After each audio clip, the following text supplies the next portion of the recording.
Okay, well, we're live, so everybody, thanks for joining us tonight. I'm working on a some minor technical difficulties, working on getting one of our other co-hosts on, and we're going to have so far. I've already got Mr. Baldemar Galvan Jr. here with me, and I'll be having Daniel Benoit and Robyn Nelson from Wrestle Popcast. They'll be on the show tonight. Um, I thank everybody so far for tuning in for this show tonight. It was poorly promoted, but it was a little something, an idea I've been throwing around here for a whole lot. I know from what Baldemar's told me, he's a bit of a nerd as well, the way he tells me how he decorates his house. I know Daniel Benoit is a nerd, and I know that Robyn Nelson has got it from Wrestle Podcast. He's got to be the biggest nerd I know whenever it comes to wrestling, because he's going around on the road pretty much day in and day out, and he's just going and going to all these indie wrestling shows and ROH, Ring of Honor Wrestling, TNA, WWE house shows. He does a whole lot and everything. So I figured, what the heck, I'll bring them on here. I know from my personal experience that there is a lot of nerds there in the Bigfoot world. So we thought we'd go and show our alternative side. Tonight is not about Bigfoot. We're just going over some of our passions whenever it comes to whether it's comic books, movies, cartoons, wrestling, in the athletics, stuff like that. I see Daniel jumping on. Yeah, what's up, guys? What's up? Yeah, I was actually dozed off. Brianna woke me up. Yeah, we were watching a movie. Oh, well, I was just doing the intro. We've already got 6 viewers on. I'm pulling up the live chat here, but uh, I don't know if Robyn Nelson will be able to join us tonight, but I've sent him the invite through Hangouts, through Messenger, and through the live feed here as well. But no such luck. But it looks like, I guess it's just going to be the three of us. We're just going to be talking and showing our inner geek. Maybe you want to join too? Hey, Zach, I got my fiance too here, so she can join. Oh yeah, absolutely. Yeah. Yeah. Anytime, that's the thing. Anytime, like, if she, anytime we go live for anything, yeah, well, she's welcome for any of the shows we do. So, we like, 'cause we're, you know how we are. We're pretty laid back on here, and then on the most part, we don't we don't reject any answers or opinions or. Well, this one, especially with me, we're laid back, we're uncut, uncensored. We are, what you see is what you get. So we never know. It may be rated G, may be a little bit rated R, depending on what words get thrown around. But I mean, we've already got some people jumping in on here. So how many of us growing up actually played with Hot Wheels? Sam DeLoach is wanting to know. I know I did. I had a huge collection. Still play with them. Still play with them. Hey, well, if Sam's listening, let me tell you this. Yeah, as a kid, yeah, I love playing with them. Just those were just one of many toys. But ever since I see Sam, doing what he does, selling them and collecting them, man, every time I go into a store, I'm looking at them. I was like, and I was like, there was one whole wall. Well, I shouldn't say a wall, but from probably 7 foot tall, a whole rack from top, from the floor up, with nothing but Hot Wheels. And I was like, man, I wonder if the Walmart down there where Sam lives looks like this, because like, I guess because they have it set up for Christmas, but it is fully loaded, a whole set, like I said, from the floor about 7 foot up, a whole rack full of these, like, tons of them, and each there's like 6 or 7 in each pack. These collectible Hot Wheels. Which I thought was pretty cool. So. And of course, I was like, yeah, Sam will be all over this. You go down there, they're going to be it's going to have a big sign on the wall that says Hot Wheels, and it's going to be bare because Sam's bought the whole store out. We love you, Sam. Sam's asking us a question too, especially, do you think Hot Wheels needs to make a Bigfoot car? Oh, sure. Oh, yes. Yep. I know that thing had been in high demand. Oh yeah. Even even No use McDonald's talking have about. a Hot Wheels series. Yeah, I seen that. Yeah, I have to get a whole bunch of That's all Happy they Meals to sell get them anymore in set. Happy Meals. Yep. Oh, yeah, I remember growing up. I know one thing, my brother, back whenever he was younger, he was really into Hot Wheels. He was going and he was buying them up. Every time he'd go and he would mow yards just to go and get money just to go and raid the Hot Wheels section at the Walmart. And I mean, he would go and he would mow, I think, like 3 yards a day for like $30 each. And for $30 altogether, $10 a yard. And he'd go there and he'd come home with like 2 Walmart sacks full of those things. And I tell you, for the longest time, it was like a roller rink around this house. Wow. Oh yeah. You know, if Robyn Wilson, if he was able to get on tonight, one of the things I was going to ask him is how did he get so lucky? Like I'm looking on Instagram right now. He's got every time I see a picture of him, he's always got this really cute chick with him. And they're usually they're usually related through wrestling, but Oh yeah. but he's always got a cute chick. Yeah, that's another thing I thought we'd talk a little bit about. I know, I don't know how far into wrestling you are, Baldemar. I'm a huge fan of wrestling. I've been a huge fan of wrestling since I was real young. I actually used to sneak around whenever my parents were asleep because they wouldn't let me watch it because they knew I'd do the moves on my little brother. Yeah, But wrestling. Yeah, wrestling has changed a lot. I think. Yeah, it has. I mean, it's gotten so cheesy now, and it's not like when the Bruiser Brodies were wrestling, or the Dusty Rhodes, or the Blackjack Mulligans, and the Ernie Lads, and the Iron Sheik. Wrestling has changed quite a bit compared to well, now. it's because they don't enforce kayfabe anymore. Kayfabe's dead.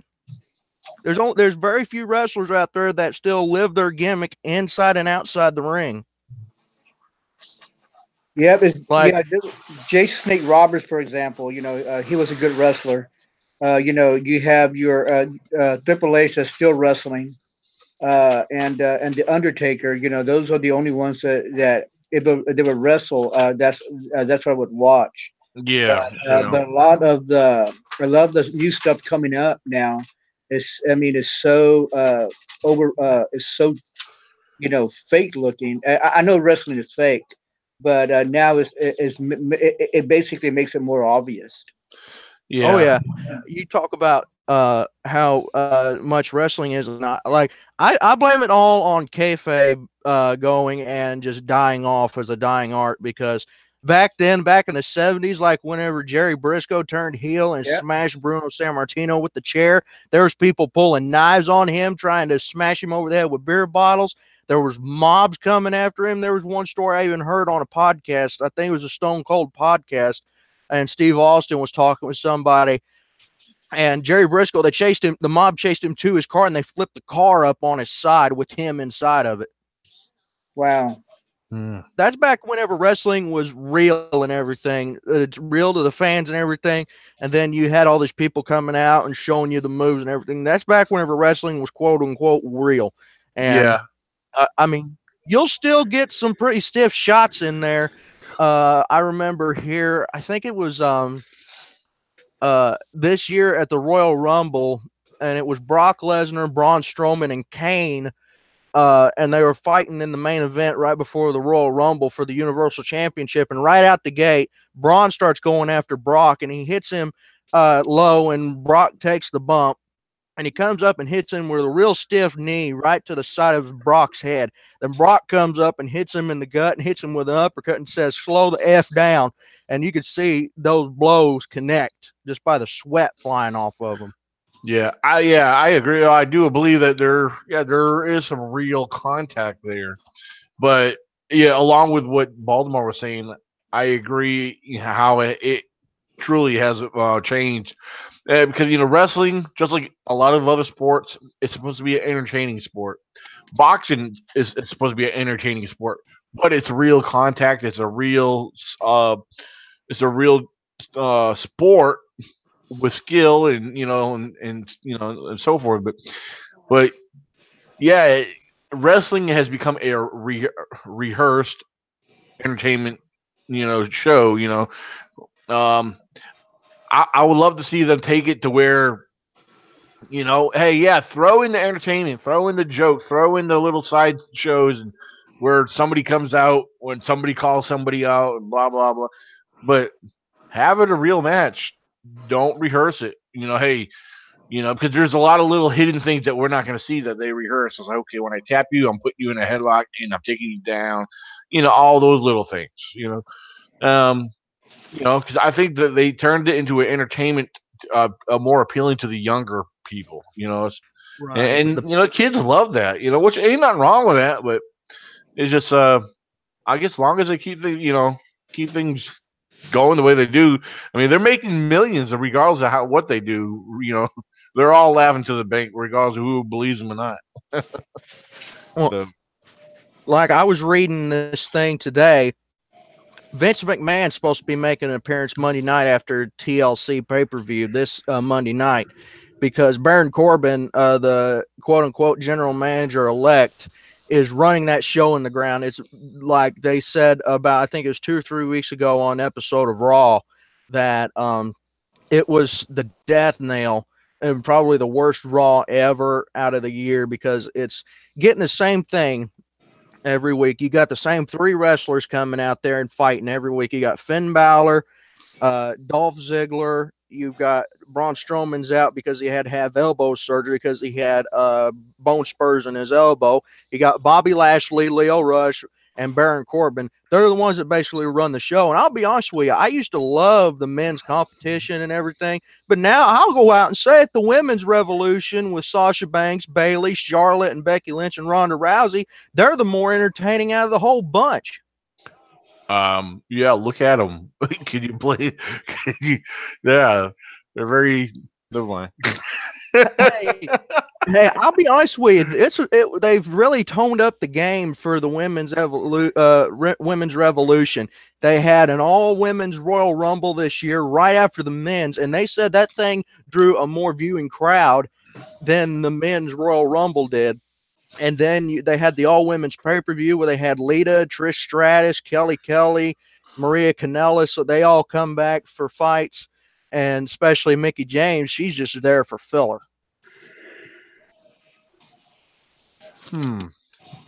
Well, Of course, I don't follow all that. I mean, I'm familiar with some of them, but as far as paying attention to watching the modern wrestling, I know there's if Fred was here, I know Fred would probably talk. Fred, he's a diehard wrestling fan, and he watches a lot of it. But I'm like Baldemar. I mean, I don't really pay too much attention to it. 'Cause, I keep thinking back when I was a young kid, growing up. I mean, I can remember, even though some of these guys have been around wrestling longer than I've been alive, but growing up, from when I was a little kid in the '80s, everybody knows Hulk Hogan. He was one of my favorites growing up. The Warrior, and then Macho Man Randy Savage, and Hacksaw Jim Duggan, Jake the Snake Robinson, and those are the kind of guys. Those are the guys I. Oh, and then of course the Andre the Giant. Yeah, those are some of my favorites. Those are the guys I remember. And then it slowly changed a little bit here and there with others, but. Yeah, I remember the Kabuki. I remember him. And little Kabuki. Kabuki, and then Kamala, and then Abdullah the Butcher. When Abdullah the Butcher came up there and wrestled, he had people just glued onto that TV set. Yeah. When he fought, for example, like Dusty Rhodes and Abdullah the Butcher, that was a pretty good fight. And I I mean, mean, there were fights like that with him that really Abdullah basically uh, knew how to and the people wrestling with him, working with him, basically knew how to do how to bring the crowd in. If you would actually bring an Abdullah the Butcher in to wrestling right now, to me it would change it just a little bit. So I mean, I was watching this thing the other day. It was with whatculture.com because I sit there on my days off. If I'm not busy on the farm, I'm watching YouTube whenever it comes to wrestling and gaming and stuff. And Abdullah Butcher, he's still around and everything, but he still lives up. He still follows the kayfabe rule where you're supposed to live your gimmick outside the ring. Him, let's see, Undertaker up till recently, he stuck strictly to kayfabe. He was not on any kind of social media till about 2015. And he was popping up on his wife, Michelle McCool's Instagram, doing workout with CrossFit. And then even Kane, whenever he come out and he whenever he started really running for governor of Knox County, Tennessee, he was not on social media very much. He was just in and out periodically. Those guys are the ones that stuck to kayfabe, and even now, it's just they'll break kayfabe just for the big checks. I mean, I liked it back whenever Harley Race, Superfly Snook. Harley Race was one of the most stiffest competitors you'll ever step in the ring with, too. I remember hearing a story on the Stone Cold podcast where Harley Race, this guy started mouthing him, and he was sitting at a bar at a hotel, and he had a couple beers in him. Some guy come out there and started mouthing him. Harley picked him up over his head and threw him against the back of the bar over the bar. Wow. Well, I'm not familiar with who you're talking about, but was this something that happened in a real life situation? Real life situation. Oh wow. Oh, Harley Race, God, what a legend! I mean, not too many. If you have to talk about Ric Flair, Harley Race was was a legend in his own. He was a good wrestler, and he had a lot of holds. And but Harley Race was an incredible world champion. Yeah, if I see him, I might recognize him. He had guys, a big old set of hair, and he had a handlebar mustache and everything. He come off the top rope with the headbutt, and he had the figure 4 leg lock. There's one I want to ask you guys to see if you guys remember. Hold on, Johnny Stewart. Yeah, I know about Johnny. He's from my home state. Yep, that's why I was. Yeah, because he's in. I don't hear much from him anymore. Yeah, he kind of more or less dropped off of social media for the time being. I'm trying to find some other hidden information regarding his old wrestling days. Even Edge, Edge was a pretty good wrestler there until he left. He was a real good wrestler. I was, when or Y2K or whatever. Oh yeah, Chris Jericho. Jericho, yeah, Jericho was a great wrestler as well. But but again, it's even. I mean, for me to come up there and say that I want to watch a pay-per-view because I want to see these certain main events, I haven't seen anything that really that I really want to see on a main event because they really haven't. Because I haven't watched I haven't watched a good wrestling since the beginning to end, starting from the beginning to the end for a very long time. Even it's been pretty close to around a couple of years since I've seen that. But I'll go watch it once in a while. But it's not to me it's slowly dying. It's too predictable now. Yeah. Yeah. Like I remember back whenever I was younger, because I really got into the wrestling scene back in 2006 whenever I was in the 6th grade. And this was I was back whenever SmackDown come to my network TV on channel 49 here in Illinois. And I was watching that every Friday night. I was glued to that TV. You'd have the babyface champion and the heel out there that they're rivaling with. And the rival would talk a lot of smack, and he'd say, and then the champion would throw down the challenge, and he'd say, not tonight, on my time. And then champion's back's turned around, and then here comes the heel and takes him out from behind. And then they have an impromptu match, and the heel gets his ass whipped. That was back whenever I was really into wrestling. Now it's just too freaking predictable. That's the reason I like ROH and New Japan now. Huh. I remember Ricky Steamboat and Ric Flair. That was one of the best wrestling matches that I think I've seen, and it's still talked about to this day. And that was an excellent wrestling match. Well, it's because those guys were going out there 7 nights a week putting on 60-minute matches. Those guys were hard ass. Yep. Yeah, they don't get the rings to start. And you got Bret Hitman Hart. Oh, yes. Oh, for sure. Excellence of execution, best there is, best there was, best there ever will be. He can have that mantra. He can have that. Now, when he fought his brother in on a steel cage match, that was an excellent. That was also a good match, and that's another good wrestling match that I remember as a kid, and to this day, that wrestling match still is in the back of my head. So, like, you got all these highlights and everything. You got where you got Superfly coming off the top of the cage at Madison Square Garden on the magnificent Morocco. You got Hogan slamming Andre at the Silver Dome at WrestleMania 3. That was whenever that was the symbol for wrestling for a long time, was whenever Hogan slammed Andre, because nobody had ever done that before. Leading up to that match, Andre had been undefeated for 15 years on the pro wrestling scene, not just in the World Wrestling Federation, but in Japan, Germany, Mexico, China. He was a global icon. I wish my mom was here, because she could tell you some stories, because she dated a wrestler from out of Cape Girardeau, Missouri, and she used to work with the promoters and sell tickets and everything, and she can tell you some stories, man. Oh, your mom told me something very funny earlier today. Oh no. I told her it was hilarious. I said, "Oh, I'm gonna mess with Zach." I'll save it for another time. But no, anyway. Nikki, I'm actually laughing at Nikki's comment, because she said, blah, blah, blah, talk about yo-yos and roller skating. Then she said, LOL, just joking.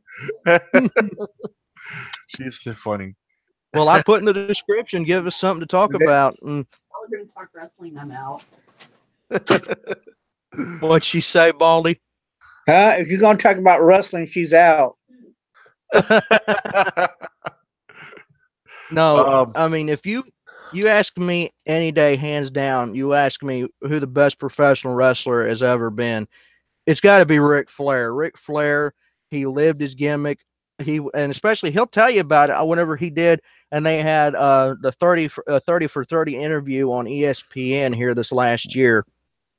And him and Dusty Rhodes would try to outdo each other. Dusty would walk out of a store with a fur coat on. Rick had to go in there and buy one twice as fancy on the shoes, the suits.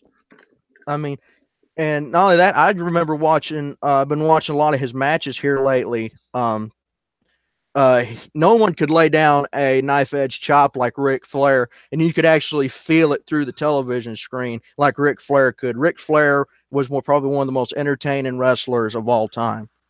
That's for sure. Zach, go ahead and send Sam the link. All righty, I got you. He's asking for it. He's asking for it. He'll get it.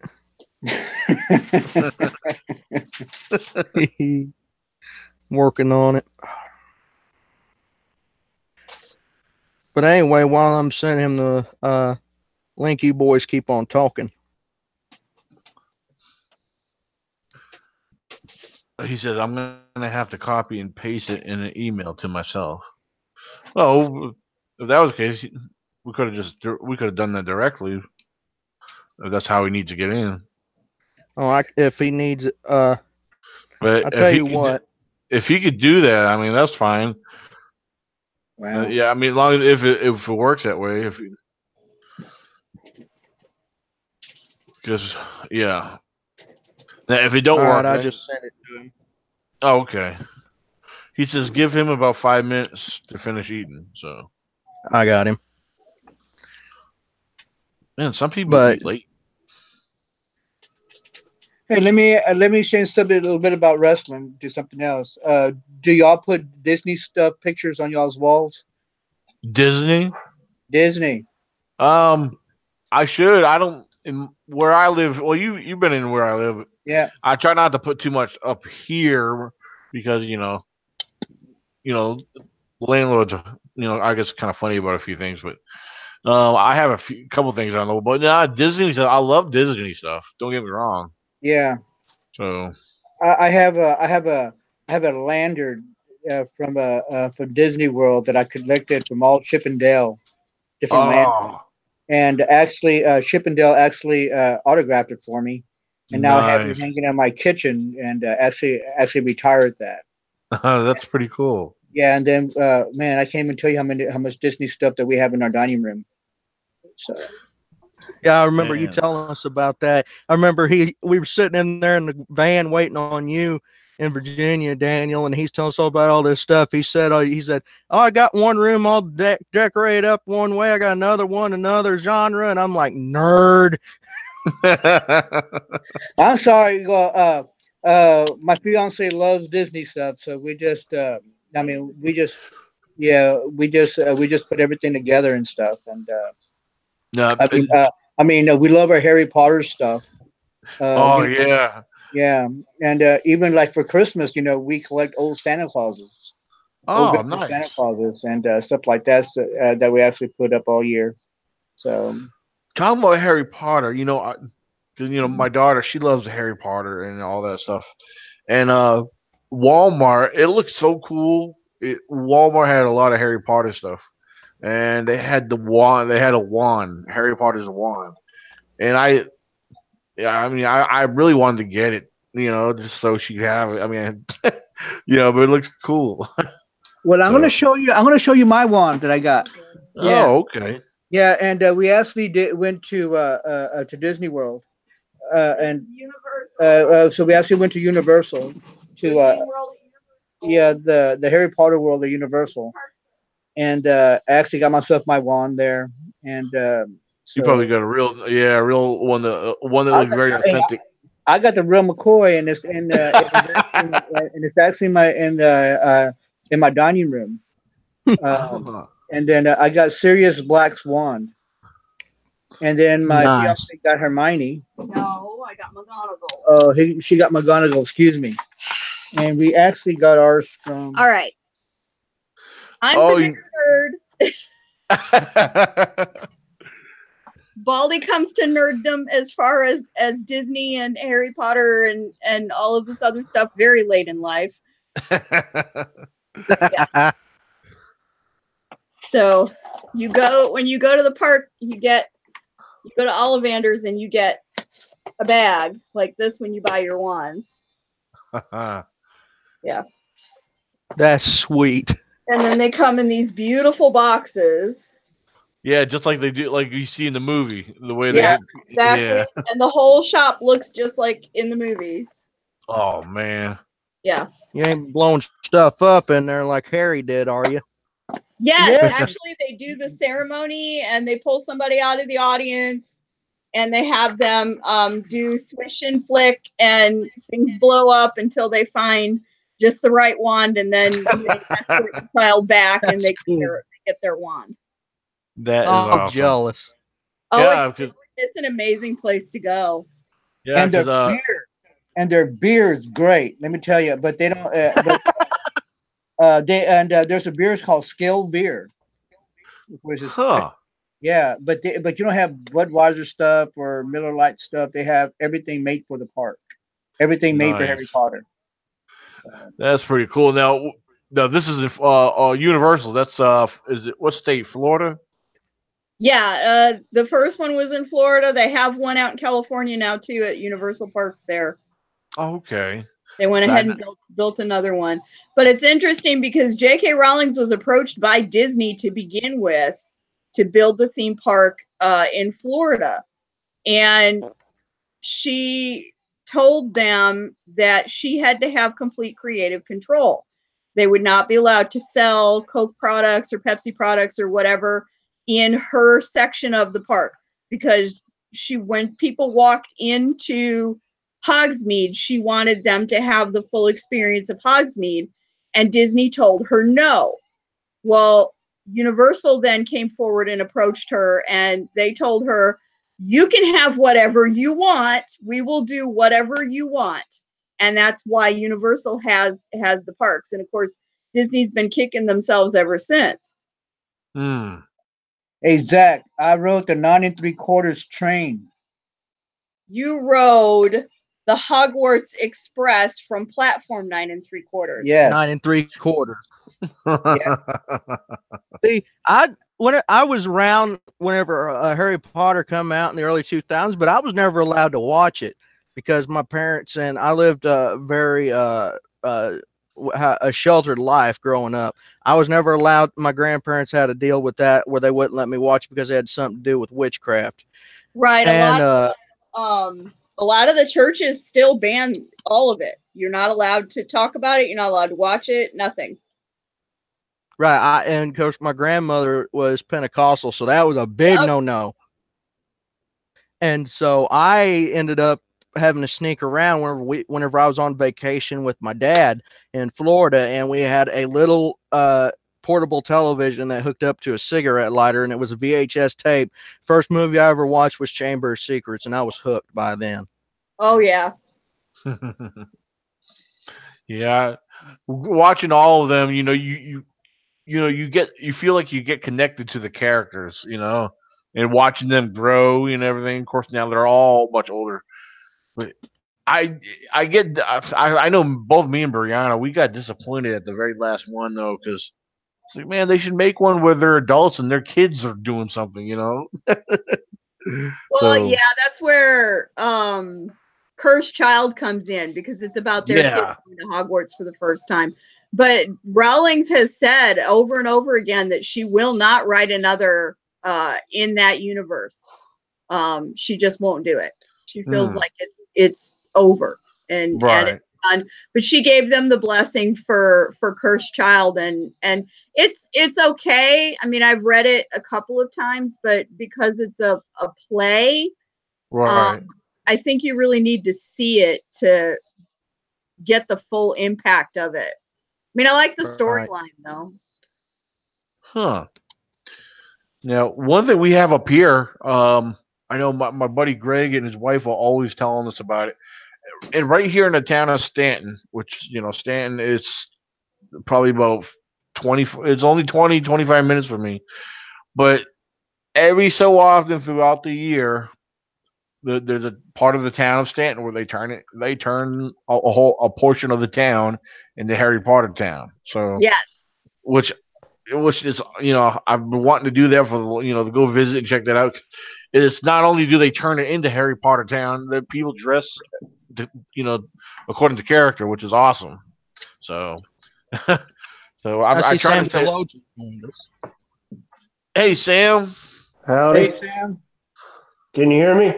Oh yeah, we can hear you clear. Cool. Good to see you guys. Absolutely. Man, what's up with you, Sam? What's been going on? Well, I've been kind of laying low on the Bigfoot scene for a little bit, and yeah, I don't know, man. Don't have my heart in it, and it's sad. It's really sad, and I can't get myself back into Bigfoot research. I'm still following a lot of people and watching what they're doing, but I just haven't had an interest in it.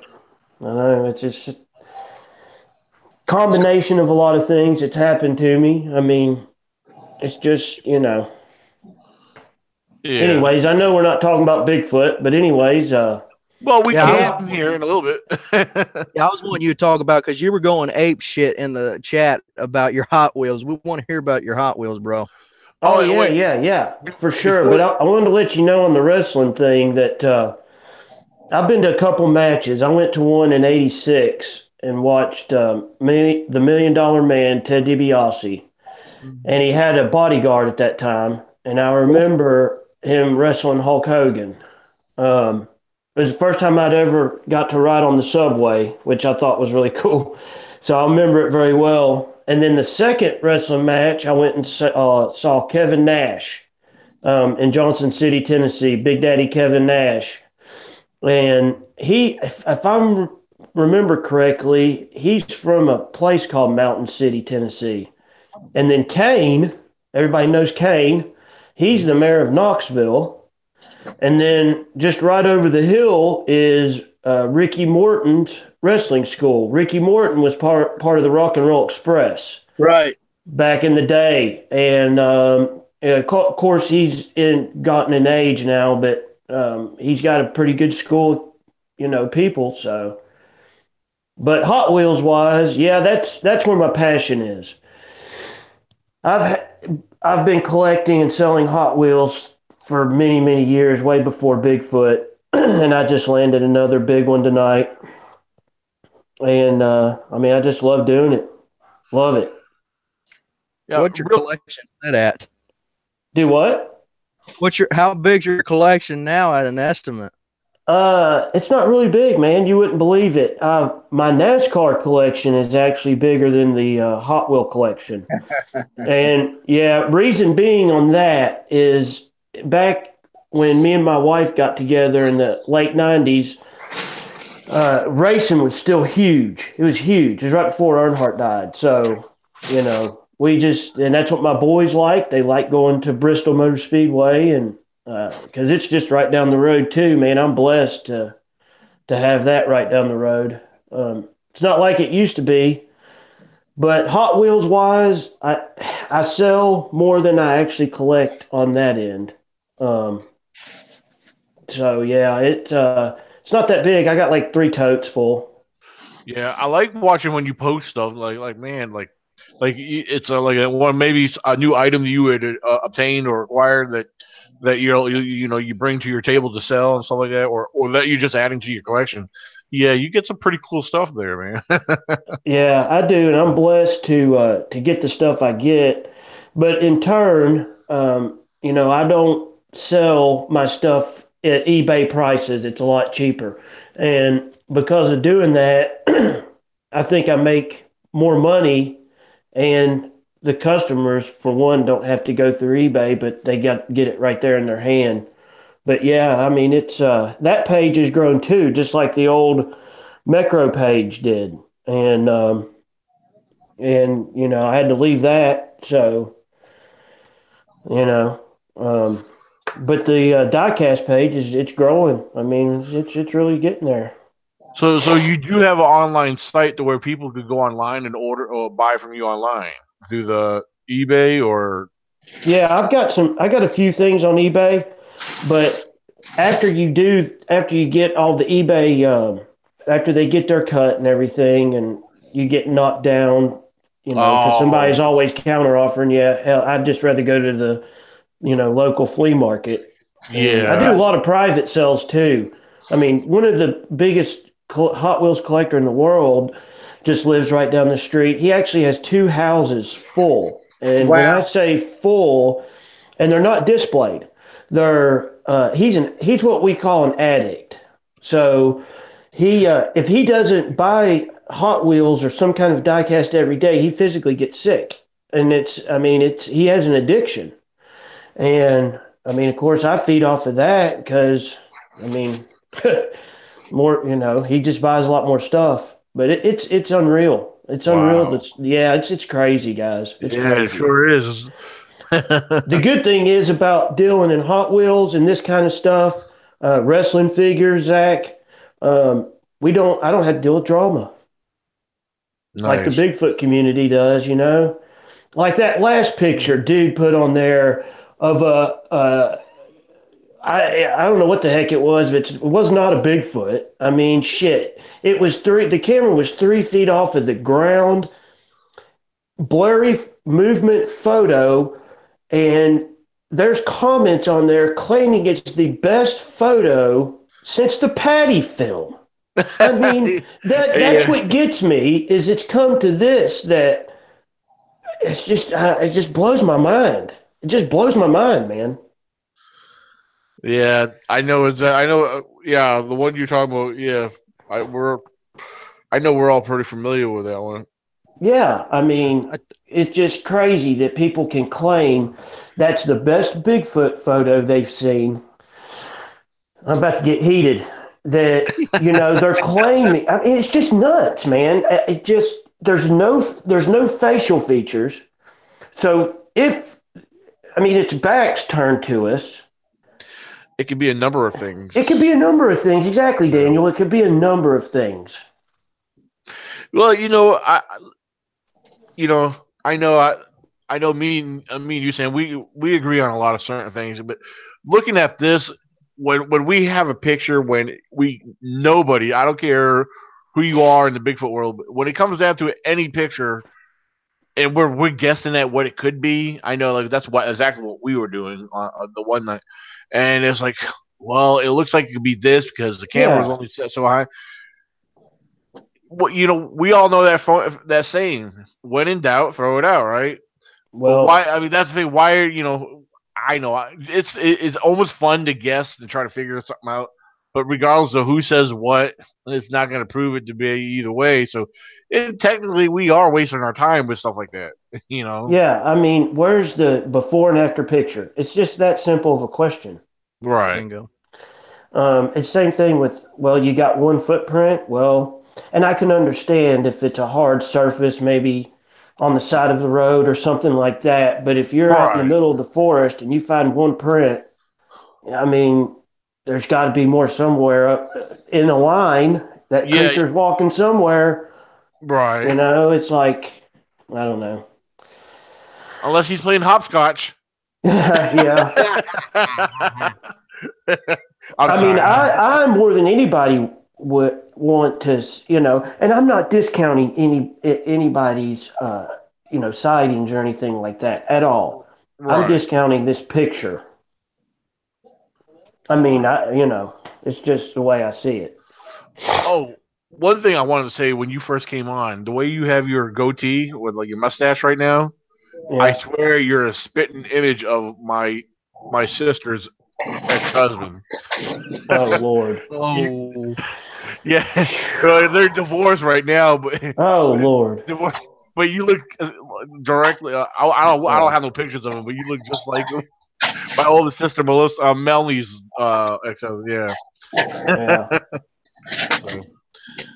So, there was while he was talking about the wrestling deal. There's been one thing that's been really turning in my head. I read this article about, I think it was this week or it was last week, and I sure to God hope it's real. It was about Nature Boy Ric Flair, 70 years old, and after he has been able to, after he's had all this health problems going on with him, he's able to, after he was in that medical-induced coma last year for heart failure and liver problems and kidney failure, he finally got cleared back to go back and wrestle at least one more match at the age of 70 years old. Well, here's another thing that's really come up to my head. One of the biggest rivalries in pro wrestling history, in my eyes, was Hogan and Flair.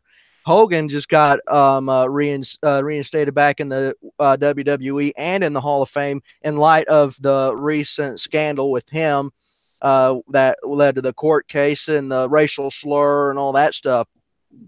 The one match that was supposed to happen was at WrestleMania 7, but they threw it out. It was going to be Hogan versus Flair at WrestleMania 7 or WrestleMania 8. It was thrown out and it was replaced with Macho Man and Flair in the main event for the World Wrestling Federation title.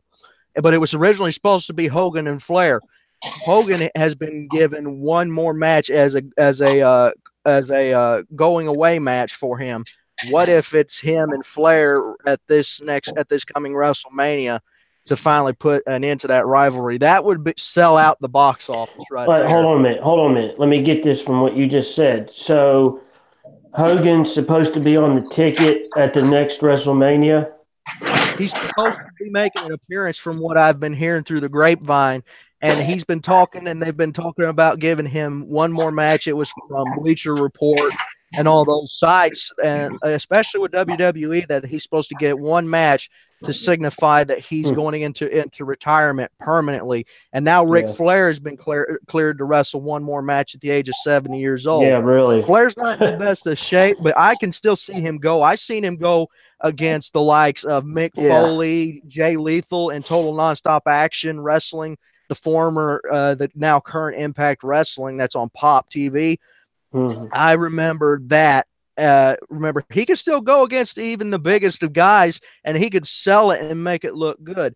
That would be one thing on my bucket list, at least for this year's WrestleMania, is to have Hogan versus Flair to close out both their careers for good. Well, you would have loved the Bays Mountain Tennessee Bigfoot Conference, whatever in the heck they called it. There was a wrestler there, Gorgeous George, in the 80s. His real name is Rob Kellum. You might be friends with him, Zach, actually.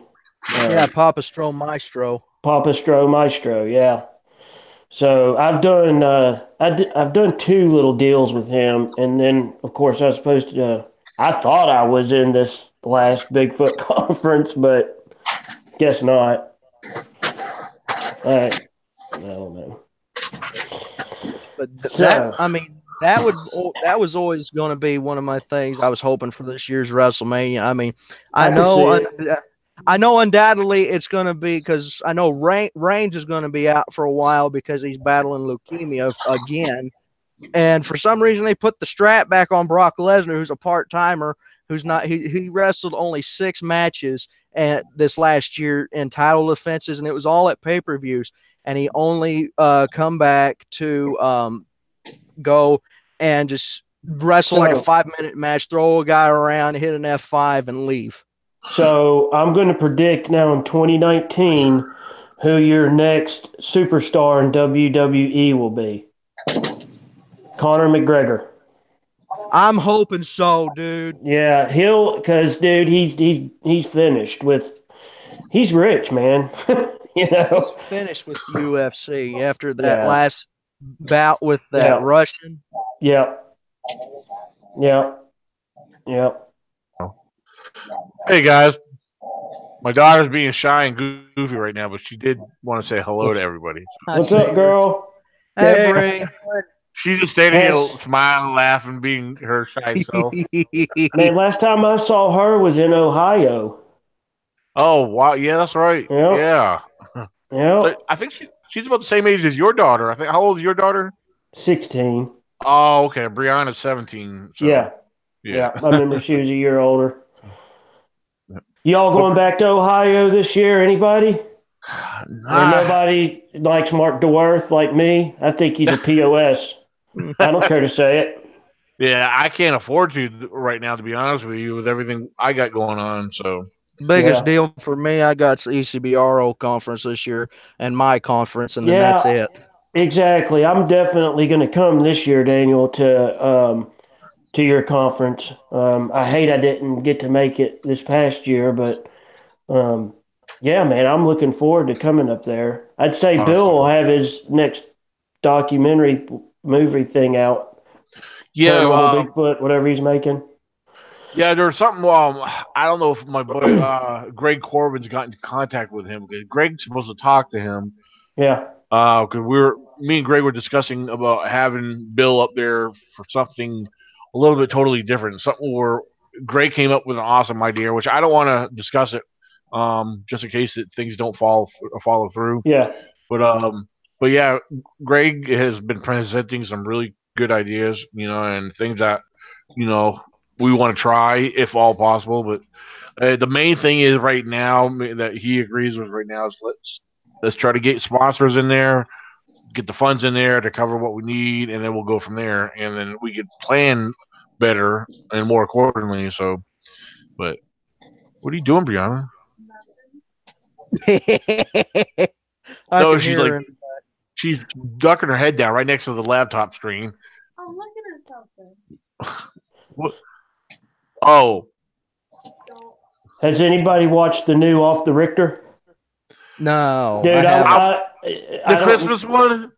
I love the dude. Well, you know, Daniel, we met him. I think he's totally different in person. First off, totally different person in person. Oh, he is really cool. He is. He's a totally different person, man, than on Off the Richter. I mean, he's good at what he does. Very good. Yeah. Yeah. What people don't understand is when he does a show, that's his entertainment. You know. So, you know, and that's what people love. I love his Steven Strufert, whatever. Yeah, with the big googly eyes. Yeah, I think it's hilarious. I was thinking about doing that tonight. I'm like, no, I better not, otherwise I'll get shot. I think it's hilarious. No, Jack, you already look like Rick Dyer, so I just showed you. Oh, you got quiet on that one. Sorry, Artie Jr. Yeah, it's. I mean, it's kind of almost as if I don't know, man. Something big needs to happen right now in the Bigfoot world. I think the fire's kind of coming down to coals, and we need to spark this thing up. Something's got to happen. I just feel like something big's gonna happen, and it's not a trail cam photo out of North Carolina or wherever the heck it was from. Aren't those dudes from North Carolina? Yeah. That's what I thought. You know, right now, since it's so deer season's so up there, you know, a lot of people in the woods now. Yeah. You have a lot of the cell phones now have excellent lenses and cameras and stuff like that on them, recorders on them. You know, somebody's got to find something pretty quickly. Mm-hmm. You know, because I'm pretty sure that there's stuff out there now that people do have that are real too afraid to, you know, to show it because of getting criticized about the stuff that they have, or you know down here, you know, people just don't want to talk about it because they don't want to, you know, think that they're drunks or drug addicts or something like that, because that's the very first thing that people will say, that, you know, that they're nuts. Yeah. You know, and it comes to us as researchers, as, you know, to come up there and to tell the public, you know what, it's all right. You know, if you feel that you cannot, you know, share your story with the public, share it with one of us. You know, let us be the judge of that. You know, tell us your story. You know, show us what you got. You know, I've driven like 30 miles away for a person who actually found a footprint underneath the feeder. You know, I've done things like that. You know, and but you know, I didn't find any toes on there, but at least it was something out of the ordinary that I haven't seen underneath the feeder. Mm-hmm. But you know, it comes to us to to come. You know, that's why, you know, that's why I you know, if it walks like a duck, quacks like a duck, it's a duck. Mm-hmm. Right.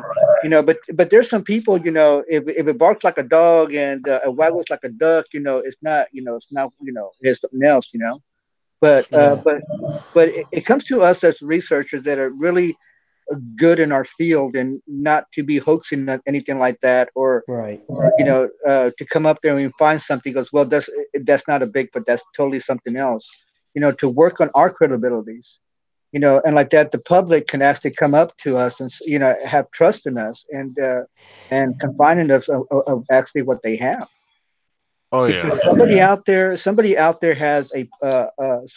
there has something that could really turn the page upon what we have today. Well, I've always heard that Cliff Barrickman has actual video footage from a it's a casino on Native American land. I don't know what state, man, but I remember something leaking out about it. Is it like a year or two ago? Yep, and I heard about that too. And then the person who told me that got to see a picture said he wasn't supposed to say anything. Yeah. But supposedly it was Shaky that got to see the photo. So because when we went to Ohio, supposedly supposedly Cliff, we did have a lot of interaction with Cliff Brackman while we were there. Yeah. And it's supposedly I think Cliff showed him something off of his cell phone. Oh, I'm sure he did. Yeah, I wish I kind of got to see that because man, that was wild. That was wild with partying with Cliff and stuff, wasn't it, man? I mean, just drinking Sierra Nevada Pale Ale with him was just awesome, was it not, Daniel? Oh yeah.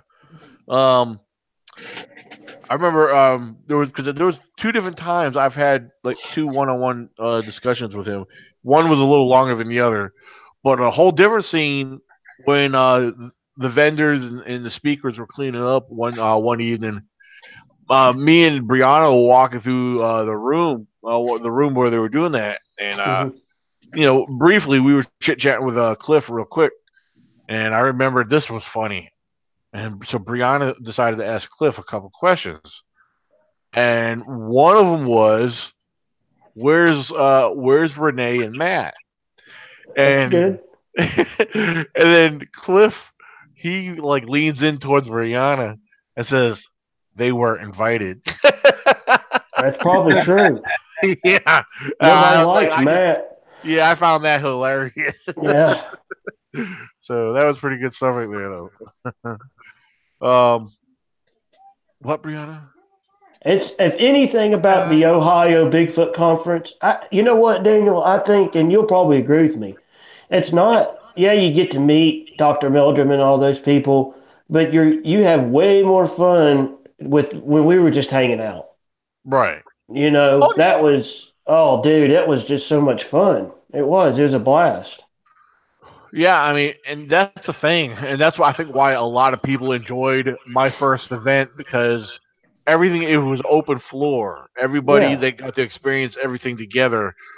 Yeah, I'm sure, like at the Ohio, and every conference is different. I know it is.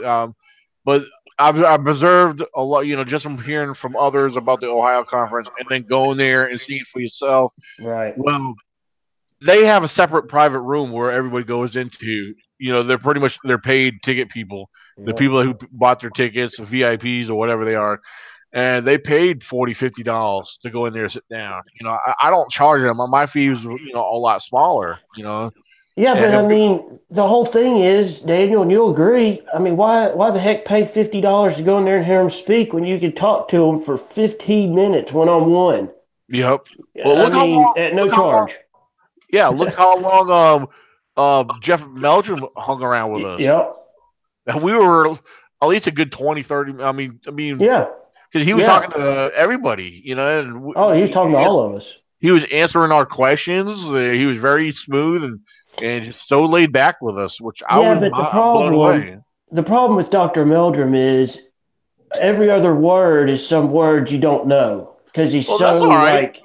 You know what I mean? He's like, and the differential between that foot and the distance of the longitude of the, and it's like, damn, man, just talk like everybody else does. Well, it's like me. The way I things help me learn to understand. Like one thing Mom always taught me growing up when I was little. There's always going to be, if there's a word you come across you don't understand, continue reading in a sentence. It'll make sense, or you'll understand the whole, in general, But so, yeah, you'll pick up on it, and then more you read it, more you grow with it, it'll become more clear to you. But so, yeah, I mean, yeah, he did speak a few big words, but overall, I thought he was very easy to understand. I mean, that was just me, but he was so cool. It's just like we had a guest, some years ago, well, for just maybe about 3 years ago, so. Dr. Haskell Hart. Man, this guy's a highly educated individual, and when we had him on the show talking about Melvin Ketchum's, I remember mess, Yeah, he broke things down. He was a very clear. I mean, there was a lot that we, didn't quite understood. So we had to ask him, like, like, do you mean this? I mean, he actually broke it down in lame terms, pretty much on the most part, anyway. So, but yeah, that's what I appreciate when somebody like that is willing to take their time and explain what things mean. And it really does bring you to the point where you can understand, and so, which is cool. Yeah. You was talking here a little bit ago about who's going to be the next top guy in WWE, Conor McGregor. I agree. I mean, he's got killer mic skills. Oh, he's perfect. He's like the Muhammad Ali of this generation, because back then Muhammad Ali knew how to sell tickets by just shooting his mouth off. Yeah. Because like I was hearing someone talk about it, and he said, they're not paying to see the face that's in the fight, the good guy in the fight. They're paying seeing the bad guy get his ass kicked. Yep. That's how, because you see so many, whenever Conor McGregor's on the card, it's going to be a sold out venue. Undoubtedly, if they put him out there on the mic and put him out there with the likes of John Cena, The Rock, Chris Jericho, it's going to be awesome. And I mean, I'll give The Rock his credit and everything. He's a good in-ring performer. Even at his age now, he's in peak condition, but he's better on the mic than he is in the ring. Oh, I agree. Yeah. Yeah, Linda Lowe on the live chat says, "Hi y'all. I like to watch Jerry Klein from Ohio. He's done a lot of good research." Jerry Klein. She said, "I'm a Seaville woman," which I don't know if that means Charlottesville, but I live in South Carolina now. So, Jerry Klein. And that name, I have heard that name, but I can't say I know who that is. I have. It was supposed to have been like a 911 call. Didn't sound too convincing. Oh, okay. Sam's showing off his little Hot Wheel collection. Hold on, let me click on your screen. We'll see what you got. Tell us what you got, Sam. All right. Well, I can't see it, but I don't know. Can you see me pointing to this white one? Yeah. White, blue, yellow, black, orange, silver, red, white. Yeah. The white hatchback. Yeah. Yeah. I put the wheels on that. I took the wheels off and put what's called real riders on them. They're off of a NASCAR. Ah. Yeah. That's a pretty good one. You guys keep going and talking to him, and I'll be right back. All right. Well, I'll be right back too. All right. I'm gonna have to go here in a minute. I was just showing y'all a few things. You'll like this one, Daniel. This is a 1970 Dodge Power Wagon. Yeah. That is nice. Yeah. What year? That one's a hard one to get. Huh. There's a 62 Chevy 409 bubble top. So these aren't like your run of the mill. They're pretty hard to get. Oh yeah. These right here are becoming pretty popular. Now, when you what do you do? You go online a lot, or you just collect these from other traders and sellers? Yeah, I try to buy out collections. And when I buy them out, then usually they'll have, different things in there that I've got so many different collectors that collect different stuff. This one's really cool. That's a unique color right there on that green. But those are hard to find. Yeah. Oh, you'll like this one, man. 1978 Chevette. That's the only die-cast made in a Chevette in the small one. Oh, man. Yep. Hold on, I'm trying to fix my chair. There we go. So, anyways, I've got to jump off here. I love every one of y'all. You know that. And just hang in there. And we'll talk on another podcast before Christmas comes about. But awesome. Oh, yeah, most definitely. Real quick, Sam, while you're on here, before you go, in the month of April, I don't know how your plans look, or if you're able to, but it's going to be a weekend thing. We got a crew coming down from New York. They're They had asked me to lead a Bigfoot expedition. They're part of a paranormal crew, and they want to do a documentary of the whole thing. So they'll be filming. They'll be filming. From what it sounds like, they sound like they may have a fairly decent sized group coming down. So we may end up splitting into 2 teams. I'm not sure exactly how that's going to work. They do understand that we will be camping in a very primitive location, and where there's no phone service, none of that stuff. But it's an open invitation. Right now is basically from down here. I know there's me and Greg that'll be doing that. I haven't really spoken to too many other people about it, but I just thought I'd throw it out there. If that's something that you might want to do, like I said, it's only going to be a weekend thing, Saturday and Sunday. Yeah, man, I'm so down for it. Okay, for sure. Absolutely. I think it's going to be a lot of fun. Because they're going to be bringing their gizmos and gadgets. Yeah, they got, all their ghost stuff. So anything that might, if they got flares, hey, that's going to be awesome. Because there's a lot of wildlife in that area. So if maybe we'll catch something on flare, or whatever they got. that'd be awesome. Yes, indeed. Awesome. So, and they want to do interviews, while they're filming, they want to do individual interviews and stuff and use it towards, whatever. I'm not sure exactly how they're going to use everything, but so Brianna, watch what you're doing. You're touching my phone. Well, guys, I've got to jump off here. You all have a wonderful rest of your evening, and God bless every one of y'all. Have a safe, happy holiday. Thanks for joining us, Sam. Oh, yeah, man. absolutely. Yeah, my schedule's so busy. I usually close at 7:00 every night, and by the time I get home, I'm dead. So, but y'all have a good evening. All right, you too, Sam. All right, guys, y'all take care. You too. All right. Bye. Well, since everybody's showing off all their toys, I thought I'd show off one of mine. Godzilla. Oh God. I've been one of the biggest Godzilla collectors I've known. I had a whole room growing up. I had all the DVDs, the VHS, all the movies from the Showa, the Heisei, and the Millennium series that they all had. Godzilla. I've lived and breathed Godzilla and Batman for the longest time. And no, you talk about Godzilla. He is the one for me. I always love Godzilla.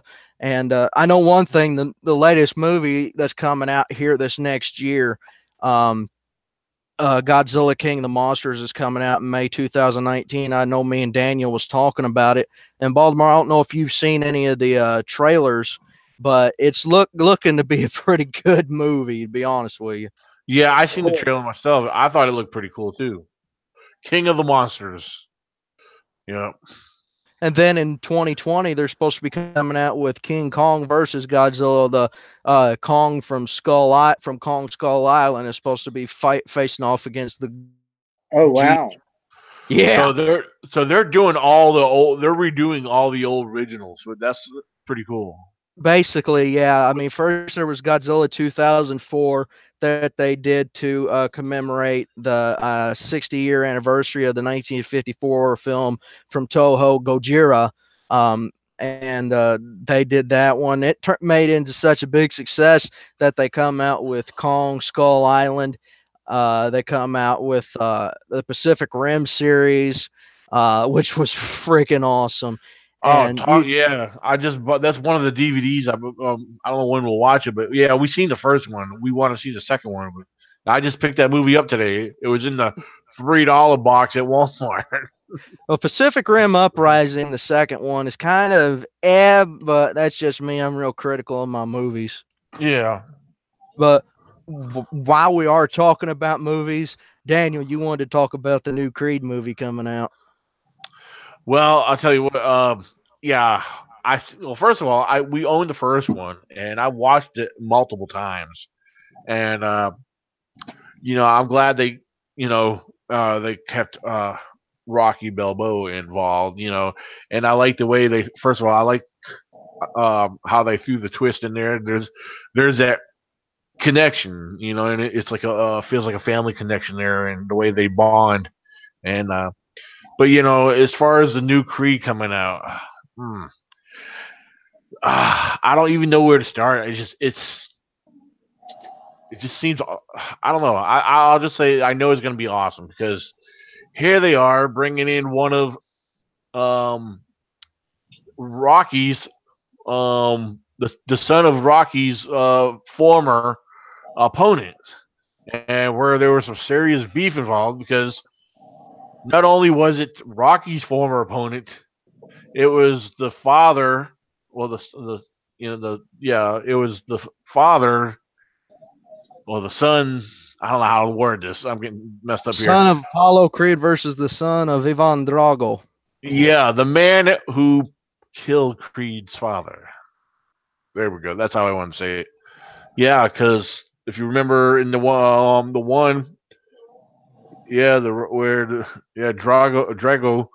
had pretty much killed Apollo Creed in the ring. Now here's the son going up against the son.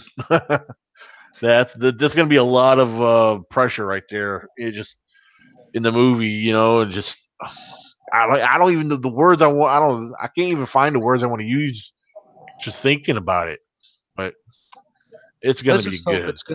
I mean, you got to see from a movie from the story's point of view. You got Adonis Creed going against Ivan Drago's son. It's blood. It's going to be a bloodbath. It's an all-out war. It's vengeance for Adonis's father, Apollo. And I mean, if it was anything like Rocky versus Drago, it's going to be it's got to be better because they got to be able to knock that fight out because not only was it Rocky against Drago, it was the United States against Russia. Right. Yeah. And here's another thing. For people, there's a lot of people that's probably never watched the Rocky movies, or especially today, the younger generation.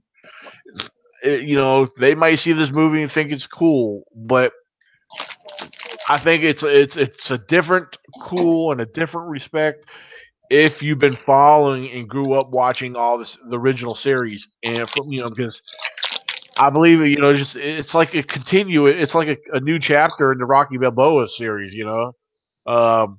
It's turned over to Creed. It's Apollo Creed's son. Continuing the legacy, continuing, where Rocky left off. While basically leaving, continuing where his father should have kept going. He's taken over his father's legacy. But I just feel that like I said, there's a Rocky connection there because anyone who, like I said, grew up watching the original Rocky from 1 to 6, and and where everything fell into place. It's like it's like the story continued. So Brianna just said like the Star Wars the saga, and so it's pretty cool. So if no one's ever seen the originals, buy the collection and watch them. It's got a good. I think it had a good storyline. They got it at Walmart for all 6 Rocky movies for like $20. Oh wow, that's a steal. Brianna, collection of Rocky, $20 at Walmart. Thanks, Zach. All right. Anyway, I can hear her. Whoa. Will you get out of my bed underneath my covers, woman? She's laying in my bed underneath my covers. What's your take on the whole deal, Baldemar? We're sitting pretty quiet. Well, I like my Rocky movies, and I basically seen them all. Yeah. So this is going to be pretty interesting. I'll probably go see it, but like I said, it's going to be a pretty interesting movie. Let me ask you all this: have y'all watched Big Bang Theory? I used to watch it. I haven't been able to watch any TV because I currently don't have cable. But I tell you what, the Big Bang Theory was hilarious. I love. Those guys are funny. Yeah, Sheldon. Yeah. Yeah, I watched them. I think it's one of the pretty good show up there, and we basically have all their series, right, baby? We got quite a bit of them. Yeah, we have most of them, but there's some shows, that are super hilarious. Yeah, my baby got me hooked up with that. Yeah. So, but What's it's a good show. This year's gonna be their last year. So, oh yeah, last series, last season. So, well what's their neighbors the girl what's her name? the neighbor, Yeah, was it Kelly? Penny, No. was it Penny? It's Penny. It's Kelly Cuoco. Kenny Coco, Penny, who never had a last name. Penny, who never had a last name. Oh, okay. Kelly Cuoco. The actress is Kelly Cuoco. That married Leonard. Ah, okay. Yeah, Well, plus she did. She always did. Yeah, I always liked her too when she showed up on the scene. But she was cute. But she also does that commercial with the guy. Yeah, I think that is her real father in real life. But yeah, I know Travelocity or whatever. But I'm trying to remember his name. He was used to be one of the original Star Trek guys. yeah, Yeah, you know what I'm talking about, right? yeah. Yeah, I can't remember his name, but yeah, they did the commercials together. So You brought up Star Trek. Let me ask you guys something. Out of all the Star Trek series, from the original from the original series, Next Generation, Deep Space Nine, Voyager, and Enterprise, which one was the better uh, villain, protagonist, or no, antagonist to the crews of the ships? Mine's the Borg. well, if I had to rely on the thought of Star Trek to float my boat, I mean, I know I'm not a Trekkie, but yeah, I know the symbols. When I was younger, I used to watch them. When I, growing up, watching with Dad and stuff. Dad was always into that. But I don't know, Star Trek is just never really been my cup of tea. But Wow. so I don't know why. It's just, but I've seen the previews and the newer ones, which I never got to see the whole movies to them, but the newer ones look like something I'd be interested in. I guess because the modern technology with the sci-fi, because I like sci-fi. Don't get me wrong, I like sci-fi. What, Brianna? Okay. Anyway, um, so They're always destroying the Enterprise. Aren't they oh getting tired of them destroying the Enterprise and having to refix it all over again? Can you imagine how much money that goes to fixing the Enterprise? Oh my God. Yeah. Yeah. Ever thought of that? Hey, here comes Captain Kirk again, docking docking Enterprise. Let's see how much trouble he got into this time. Let's go fix it again. Let's get ready. Yeah. No, True. I mean, all right. it's you've got a valid point, and you got to imagine how much it's going to cost Star Command to rebuild it. Wait a minute, wrong movie.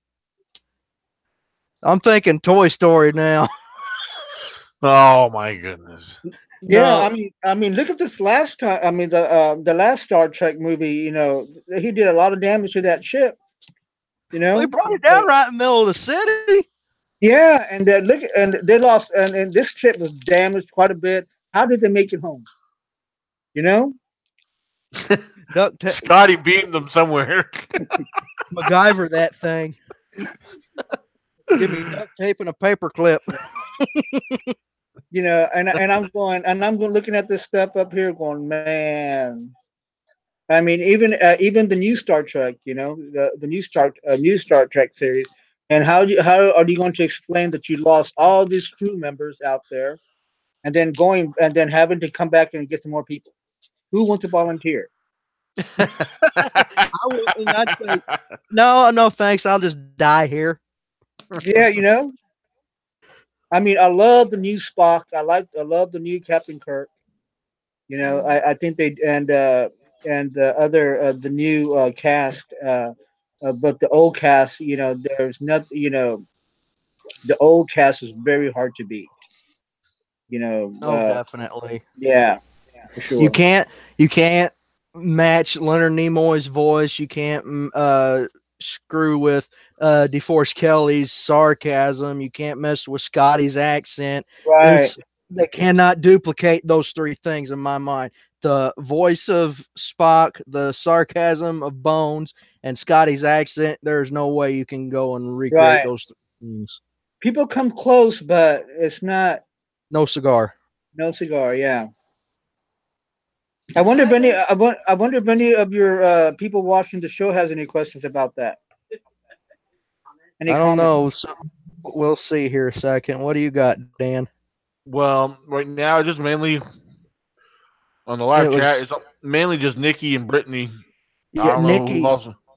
Nikki was talking about the new Clint Eastwood movie that come out, The Mule. That looks pretty freaking awesome. Yeah. See, those kind of movies, like those kind of westerns, are pretty cool looking. It's not even a western. I could have sworn it was. No. Oh, maybe I'm thinking about a drug runner. He's a drug runner for the cartel. Yeah. And he ain't Mexican? He's not over there with the big old herd of people coming over through the border. Actually, you know, there's actually been a couple movies I've seen where they use the white American to get to smuggle the drugs. One was with Tom Cruise. What the heck is the name of the movie? We watched that not too long ago, Brianna. I know you watched it with me. Well, maybe you didn't. No. It's a modern movie with Tom Cruise where he's a pilot and he got involved with. Yes, that's it. All right, Brianna, we got to shut up. But yeah, American Made. That was a really good one. And what was the other one? There was and then look at way with Johnny Depp, the movie Blow. They're basically the same thing. Look at what they used. They used a white guy. They go and they're doing all this stuff, but I mean, whenever it comes Tom Cruise, Johnny Depp. But those movies are based on true. Those are true. These are true stories, true events. I know, but you cannot top Clint Eastwood, even in his elderly age. You cannot top Clint Eastwood. He's just got that charisma. He brings the characters to life. He becomes that character. I'm a big, and I'm a big time outlaw Josie Wales fan too. You know. Oh yeah. Yep. The one of my favorites. The one favorite Western I had that Clint Eastwood did, it was Hang 'em High. Yeah. That's my most favorite Clint Eastwood Western of all time. That and Two Mules for Sister Sarah. But I remember Hang 'em High, scene by scene. Wow. You know, and also if you talk about Clint Eastwood, you know, you're gonna have to talk about the Duke. You know, John Wayne. Oh yeah. Yeah. Yeah. Of course, there's always that argument: who's better, Clint Eastwood or John Wayne? John Wayne. John Wayne. Well, I tell you what. Well, I'm not going to argue with you guys on that one. They're both great. I like the both of them. But now, what about? This is not a Western, but yet, well, it depends. Lone Ranger don't count. No, I'm thinking about not Charlton Heston. There's another one. If you say the name, I'll know it's. Hold on, it's more of a mountain man movie because I like mountain man movies that take place kind of. They're not quite westerns, but they're more of a mountain man survival. Was it the Seven Wives for Seven Brothers? That's a good one. That's a good music. I like that. I don't like music that much, but that's not one a good movie for me. I might be thinking about Robert Redford. I might Red River. No. Give me a second. Anybody on the chat that has any idea what he's talking about, don't feel afraid to sound off.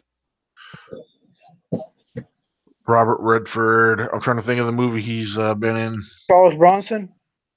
No, not Charles Bronson. I used to watch a lot of his movies too. Yeah. There was the White Buffalo that Charles Bronson did was my favorite movie at all. Especially when it come down whenever he's trying to take the buffalo down. He has his gun down the ice and he can't shoot his gun because the trigger ring is froze. And I'm sitting there on the edge of my seat. I'm like, oh my God, why would you do that? Oh, I just got it. Hold on. What is it? Here it is, a picture. I had to look him up because it's the one movie that I can remember him having a beard. What the heck? Jeremiah Johnson. Jeremiah Johnson. Yeah. Never seen it. Jeremiah Johnson. He actually survived out in the wilderness.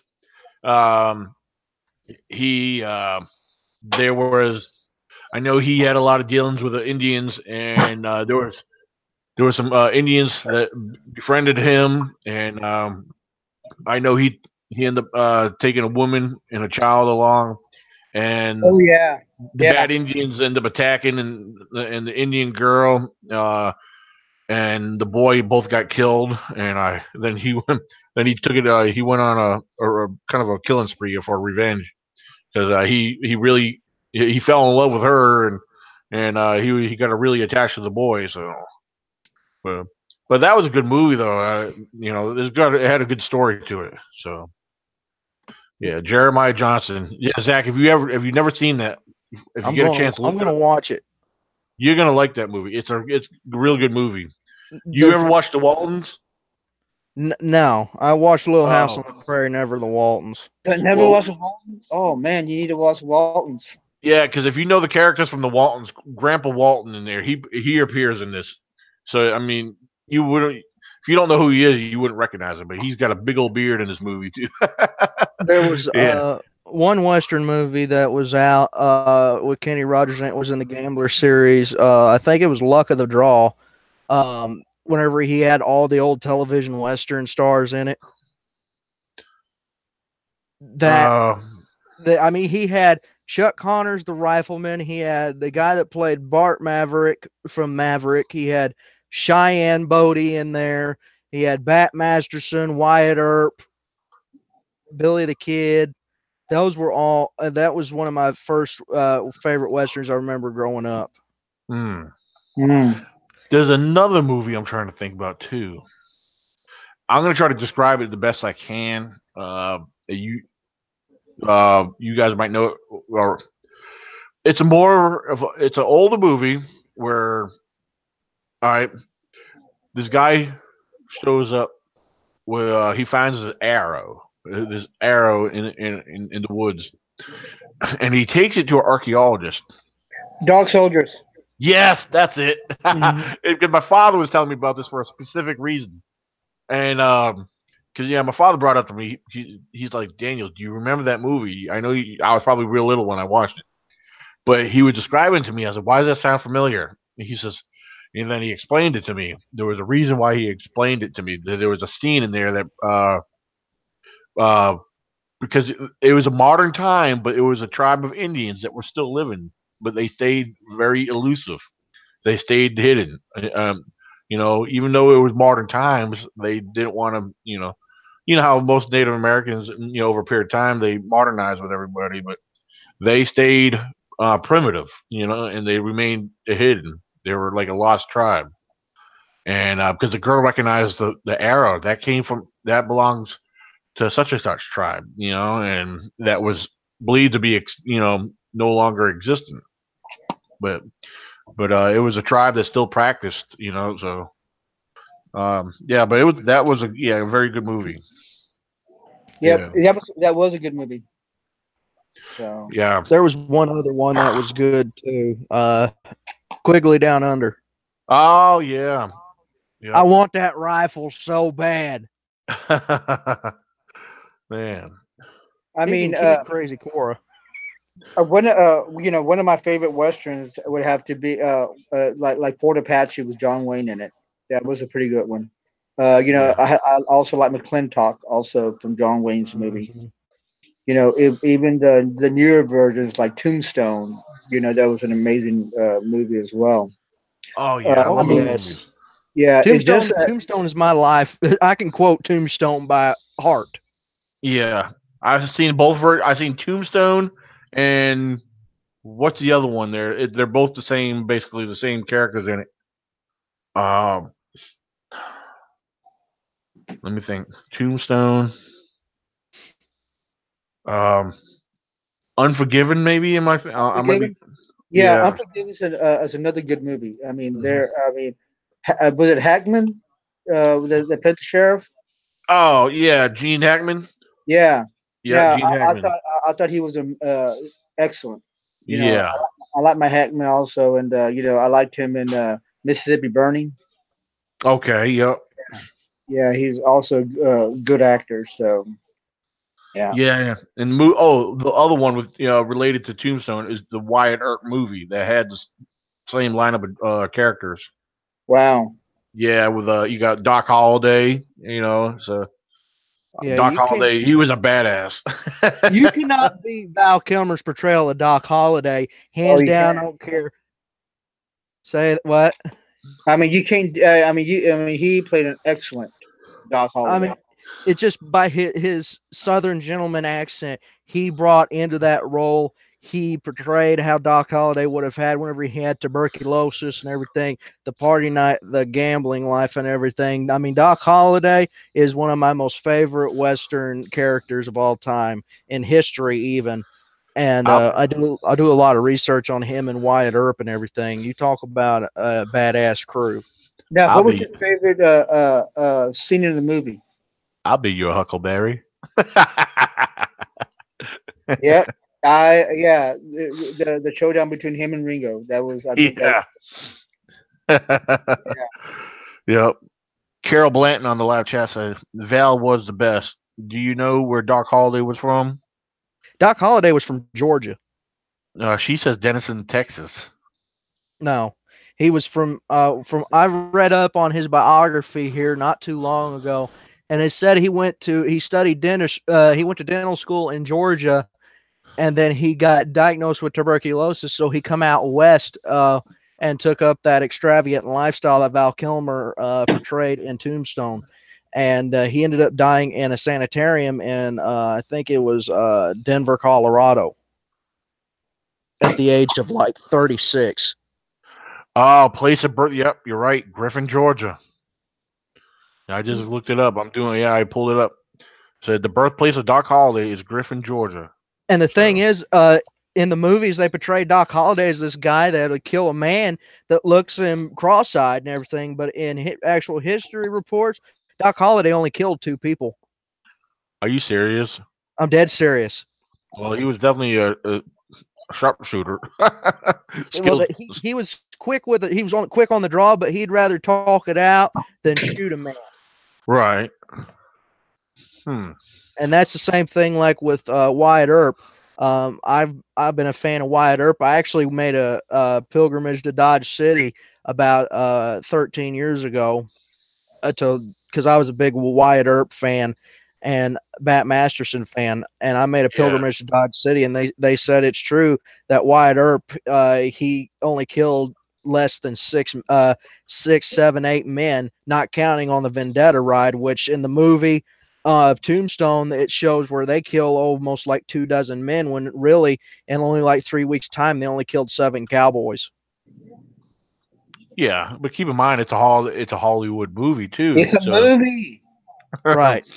So they got to spice it up, Right. So, let's see. Hey guys, I'm gonna call it a night. The talk was incredible. I really did enjoy myself, Zach. It was, let's do it again. Yeah. Well, you have this entitled episode 1. We should do this every Saturday night.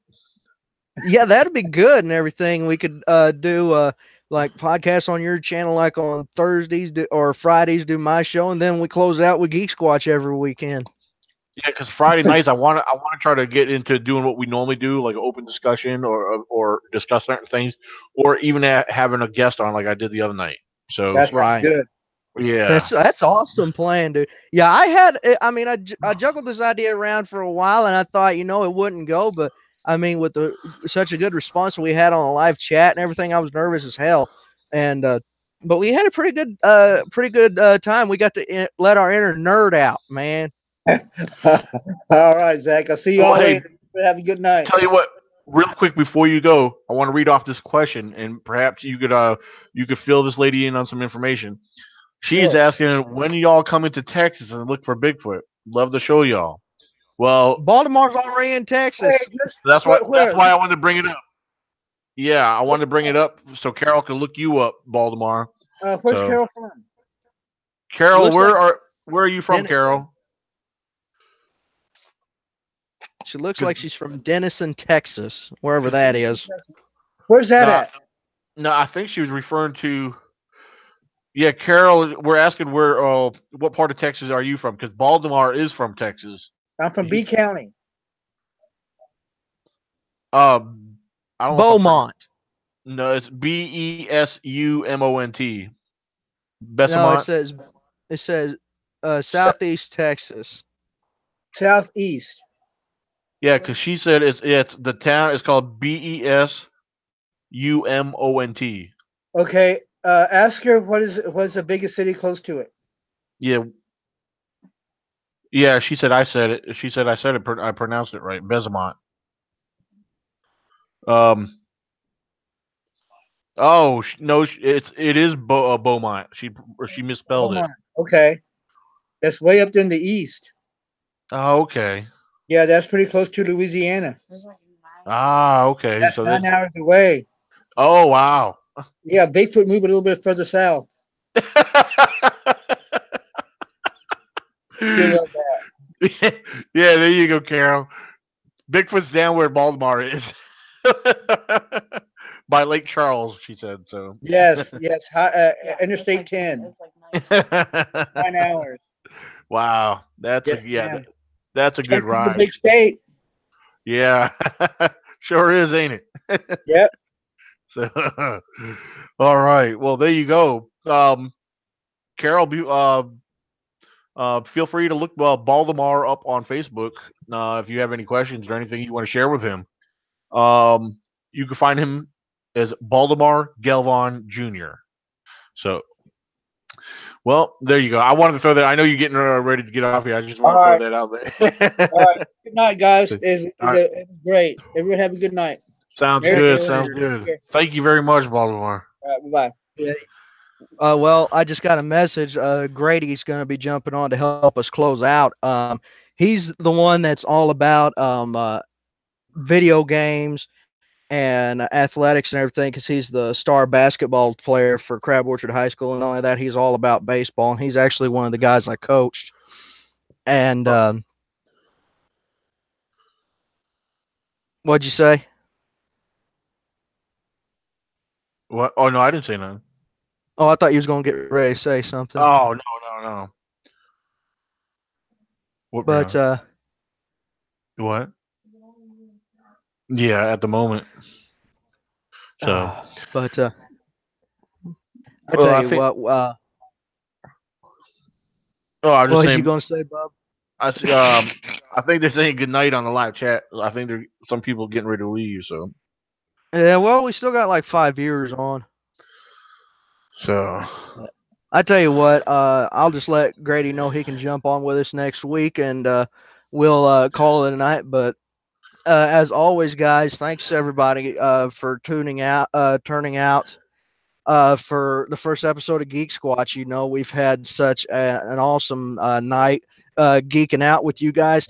Be sure to go and leave a like if you enjoyed tonight's podcast. Check out in the description. There's a whole bunch of links to channels and everything. Be sure to check out Daniel's channel. Daniel, I'll let you plug it on that one.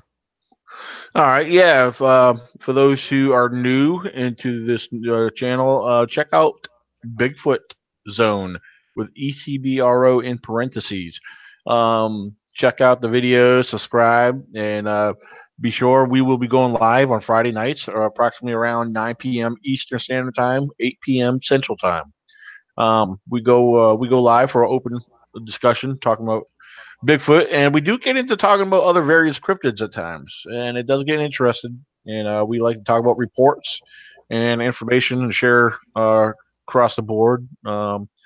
Different opinions and sometimes even techniques and stuff that we try. And we love interaction from the live chat. As Zach said, we love interaction. So you get to ask you questions and we'll respond to you to the best of our ability.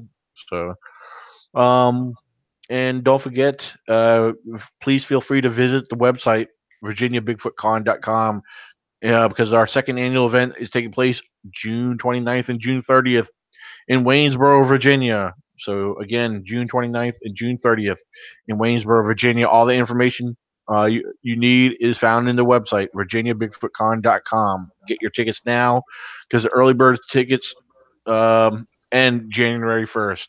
So there you go. Spread the word. Share the information around. And that's about it for me. Well, yeah, and especially be sure to like and subscribe to the Southern Illinois Monster Hunters. Drop a like, leave a comment saying I subscribed, and we'll give you a shout out next time around we do a podcast. Especially, I want to send out a challenge to everybody that watched tonight and people that are watching us now. After we're off the air, leave a comment, give us some more stuff to talk about because I'm pretty sure I've talked out everything that I've got in my head tonight. I went full geek tonight, but we had a very good show tonight, and I want to send it out again and say thank you to all the viewers. But until then, this is Zach Blimp Sterick and Mr. Daniel Joseph Benoit from ECBRO on behalf of Sam Deloche, the solo squatcher, and Baldemar Galvan Jr. Keep a wary eye out. Keep your ears to the wind and your nose on the ground. And we'll see you guys next week on Geek-Squatch. Stay geeky, my friends.